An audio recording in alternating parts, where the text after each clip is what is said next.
Hi, have you ever had an idea you wanted to crochet but you couldn't find a pattern for it? So you decide you want to make your own. But wait, how do I even start by making a crochet pattern? Well, today I'll be showing you my process on making and selling a new pattern. So if you would like to start making your own but you don't know where to start, keep on watching. Also, quick disclaimer, I'm not a professional in any way, I'm just showing my process for making crochet patterns and what I've learned through my own experiences. So please use this video more as a general guide for making patterns, and also more specifically, this video is a guide for making amigurumi crochet patterns. Okay, so now that we got that out of the way, let's actually get started on making a pattern. To first make a new pattern, we'll need some inspo. And one place I get my inspiration from is Pinterest. Pinterest is one of my top places I go to for when I just want to get some ideas flowing on what it is I want to make. And my next tip for finding inspiration is to look outside crochet. To make crochet patterns, I don't necessarily think you have to get your inspo from other crochet works. And honestly, most of my ideas for new patterns come from outside crochet anyways, like video games, media, or just when I go out. For example, you might go to the beach and then you'll be inspired to make a starfish pattern or maybe a beach bag with ocean-themed charms. So that's what I mean by looking outside crochet for inspiration. Okay, so after scrolling for a while on Pinterest, you get an idea. And for my idea, I got the idea to make a melon pan bear. So what do we do now? Well, next I recommend sketching specifically what you want the plushie to look like. I kind of want this melon pan bear to look like those melon pan turtles, just instead of a turtle, I'll make it look like a bear. So in the sketch, get down the size you want the plushie to be, like the size of the body, head, and limbs, and the proportion you'd want each of those parts to be. Like, would you want a smaller head and a bigger body, or maybe the opposite? And also draw how you'd want the face to look, and maybe ideas for what materials you'd want the face to be, like maybe you want to use safety eyes for the face, or maybe you want to use felt fabric for the face. And then also include any extra details you'd want to add to your plushie, like a ribbon or a button or whatever else you want to add on there. And this drawing does not have to be super amazing or anything. Right now we're just getting the sketch to know what we want for the plushie.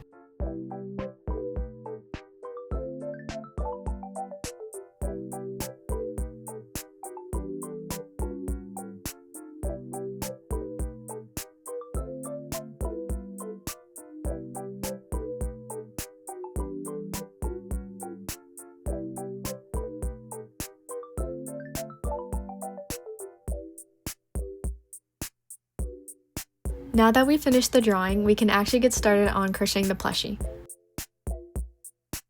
Some people like to write down the pattern first and then crochet, but personally I like to crochet first, and as I'm crocheting I'll write down the steps as I go along.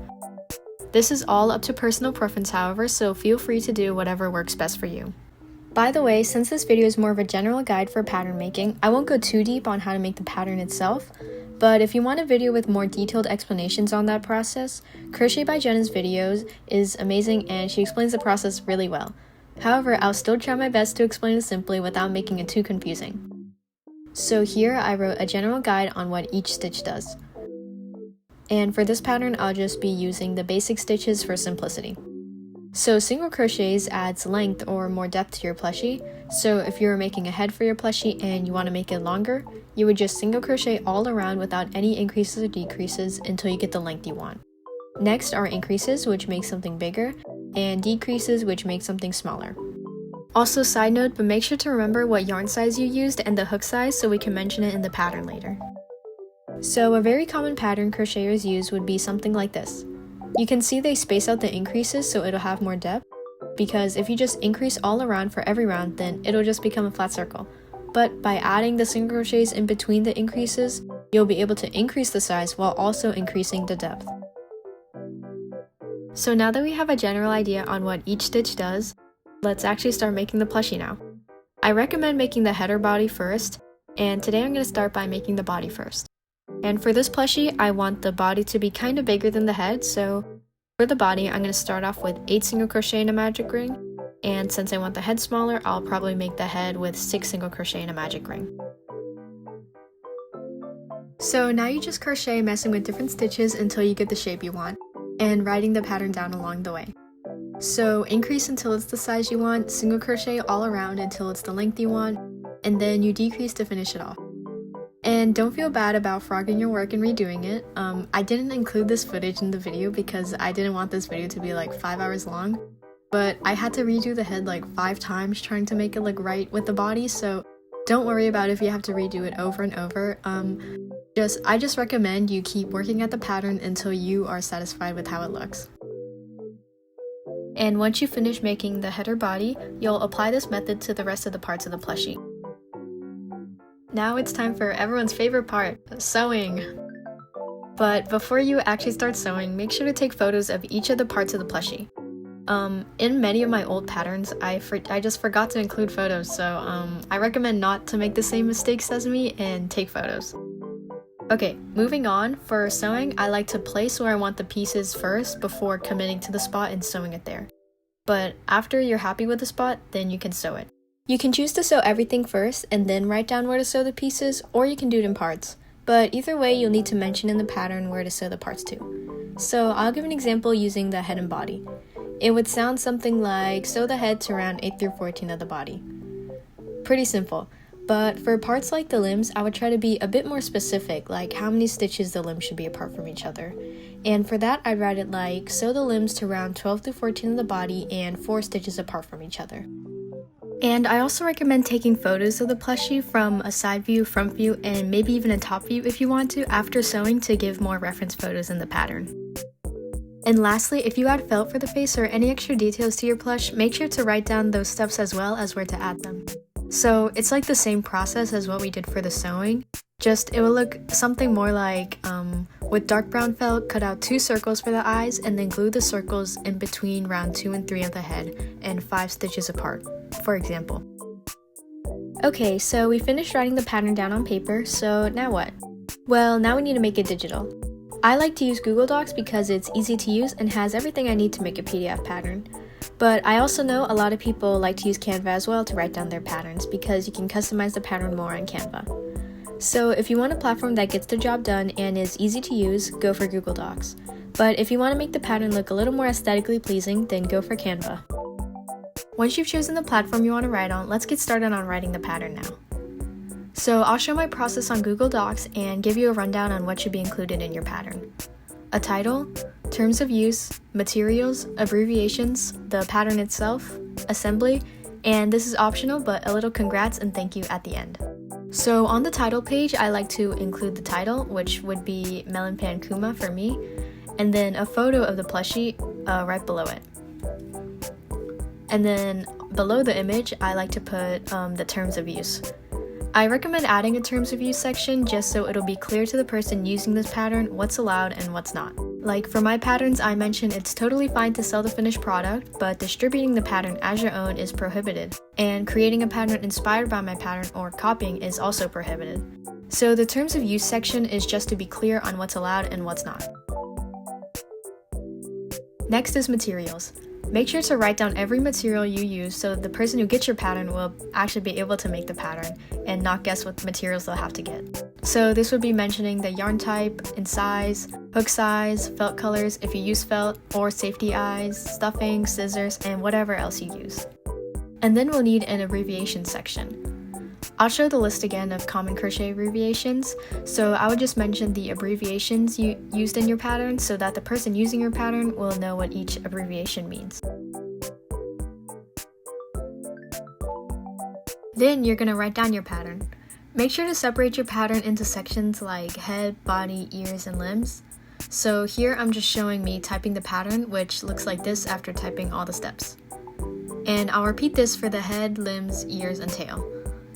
Also, make sure to mention when you add the stuffing, and if you're adding safety eyes, make sure to mention in the pattern when and where to add the safety eyes.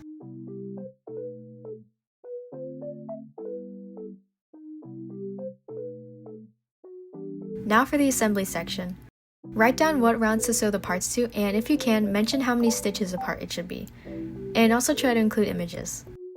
Also in the assembly section, I include the steps to make the felt face. If you are making a felt face for your plushie, mention the felt colors you'll use for what and the size. Like for the mouth, I mentioned to use cream white felt, and the oval should be 4.5 stitches wide and 3.5 stitches tall.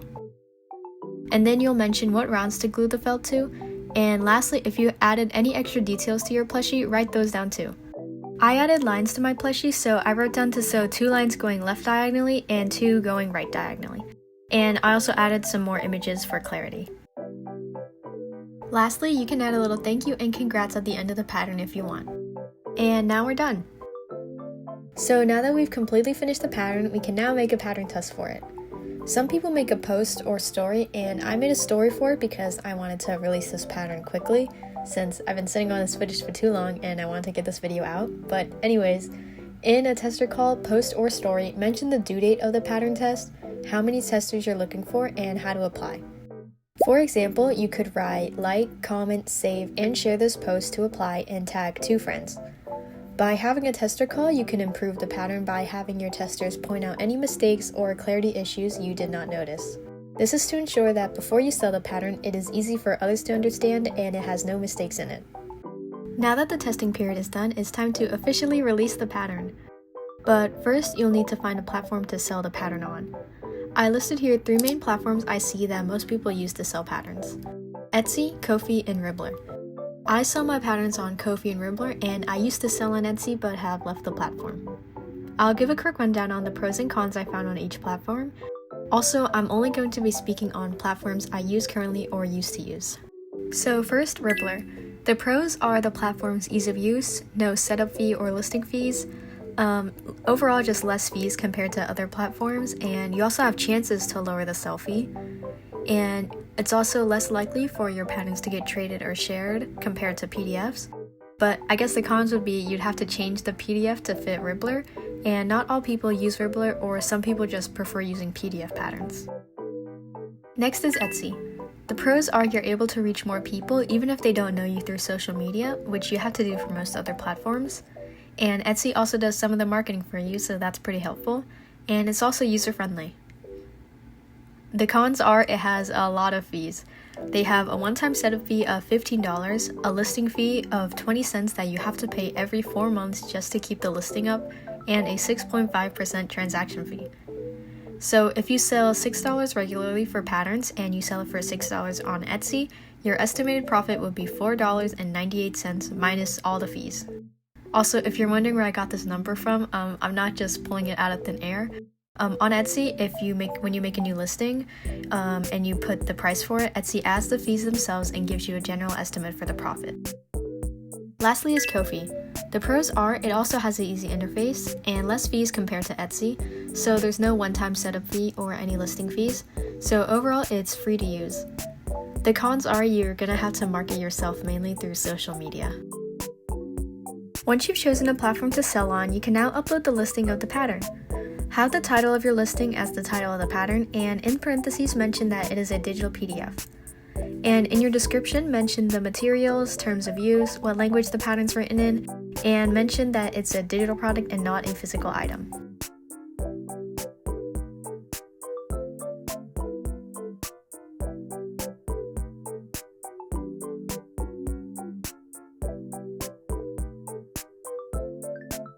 And for the thumbnail image of your listing, have a clear image as to what the plushie looks like, and also have text on the image saying it's a digital PDF.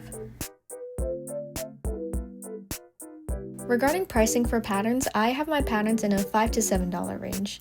This is just my price range for patterns. You could make the price higher or lower, but how I like to price my patterns is if the pattern is simple, I'll charge lower for it. For example, my Kirby pattern is just a simple ball for the body and overall just a pretty simple pattern. So I made the price for that pattern $5.50. But for my 3-in-1 cap pattern, it took me a really long time to make. The pattern itself is lengthy and overall just has a lot more details than my Kirby pattern. So that pattern is $7.25. And for this pattern, it's a fairly simple pattern, but it still has quite a few details and parts to it, so I'm pricing this pattern at $6. And now you just click publish. Congrats, you have officially released the pattern. Now let's market the pattern on social media. To market the pattern, you can choose to make a pattern release post or a reel showing off the plushie, or even just a link to the listing on a story. So the marketing doesn't really have to be super fancy or anything, just something to get the word out that you've released a new pattern. Once you've done all this, congratulations, you have officially released a crochet pattern. I hope you enjoyed this video and helped you a bit in the pattern making process for crochet patterns. Also, the melon pan kuma pattern I made throughout this video is also out on my Ko-fi, so if you're interested in the pattern I made in this video, feel free to check it out. And if you have any questions, feel free to comment them down below and I'll try my best to reply. Or you can also email or DM me. Thank you so much for watching and I hope this video helped. Please like and subscribe and have a good day or night.